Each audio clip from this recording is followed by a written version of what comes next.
With MMA being such a young sport still, its lists of legends and cult heroes are cherished by fans as the fighters that got them into the sport. Arguably, the biggest cult fan favorite in the sport's history can be found on the streets of Stockton, California. Nick Diaz will always be one of the most unique and captivating characters in MMA.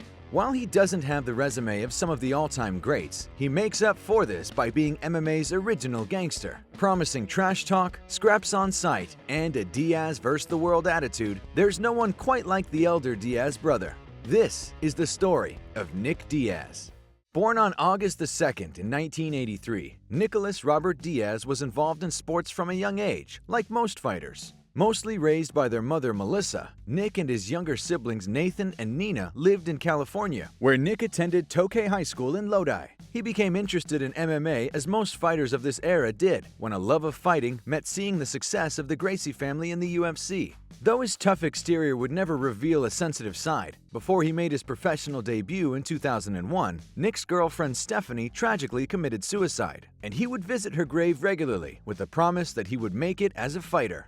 After compiling a respectable record of 7-2, including a WEC belt, Nick Diaz debuted in the UFC in 2003 at UFC 44. His first run in the UFC didn't exactly go to plan, but it did give fans a taste of the cult favorite that he would become in the future. The most notable win of this stage in his career came at UFC 47 when he knocked out the large favorite and future UFC champion Robbie Lawler after taunting him throughout the fight. Another memorable Diaz moment came during this time, where after losing to Joe Riggs at UFC 57, the two began fighting in a nearby hospital. After losing 3 in a row against Diego Sanchez, Joe Riggs, and Sean Shirk, Diaz fought once outside of the UFC before returning to the octagon with 2 back-to-back wins. It was after these fights in 2006 where Nick would leave the UFC, travel around the world, and build up his name even more. Competing in the likes of Pride, Dream, and Elite XC, Diaz built a record of 4-1-1.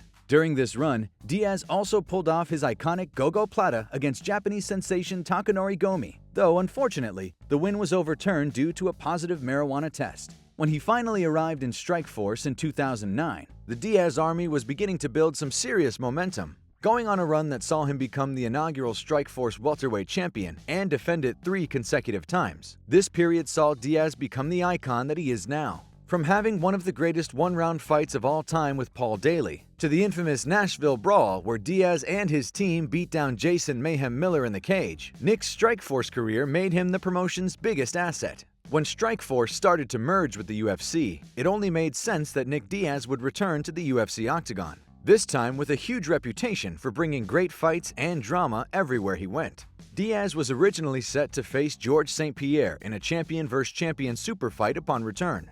However, after he failed to appear at both the Canadian and Las Vegas press conferences to promote their upcoming bout, Diaz was removed from the fight and instead paired off against BJ Penn. The two squared off in October of 2011 at UFC 137, with Diaz winning the contest via a unanimous decision. Following his highly anticipated UFC comeback, Diaz stamped his return with one of the most legendary callouts in MMA history. I don't think George is hurt. I think he's scared. I think he's scared to fight everybody right now. What's up? Where you at, George? With the UFC attempting to once again book a mega fight between GSP and Diaz, a clash of 2 great personalities that would see the former Strikeforce champion take on the best of the UFC, the plan unfortunately didn't go ahead. An injury to GSP meant that Diaz would instead fight for the interim title against the natural-born killer Carlos Condit at UFC 143. The two went toe-to-toe for 5 rounds in one of the most closely contested title fights to date. While many viewers felt that Diaz had done enough to earn the win, it was Condit who emerged the victor via a controversial decision, a topic that is still debated to this day. With Condit moving on to face GSP and unify the belts, the dream fight between GSP and Diaz still needed to happen in the eyes of the fans, and was immediately scheduled to take place after St-Pierre defeated Condit. At UFC 158 in Montreal, the Diaz army had reached full force. Despite being faced with the greatest welterweight of all time, it wasn't just Stockton's finest himself that thought he would be the man to dethrone GSP. In reality, the fight wasn't very close, as St-Pierre repeatedly took Diaz down and controlled him with his wrestling. This didn't affect the build-up or hype going into the event though, and Diaz's bad boy persona got the fans ready for war, even if it did upset the UFC by him doing what he wanted when he wanted to do it.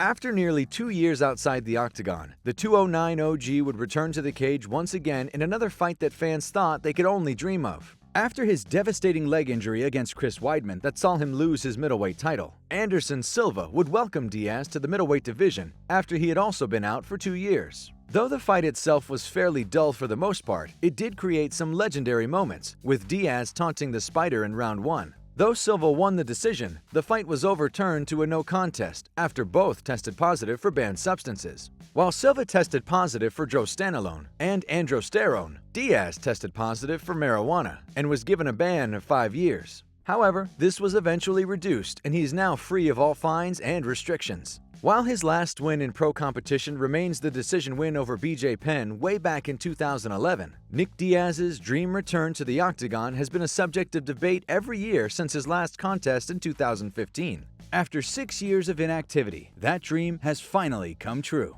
Fans will finally get to see one of MMA's most legendary figures compete again when he steps back into the octagon at UFC 266. On top of that, he'll make his comeback against another fan favorite, an opponent that he first met at UFC 47.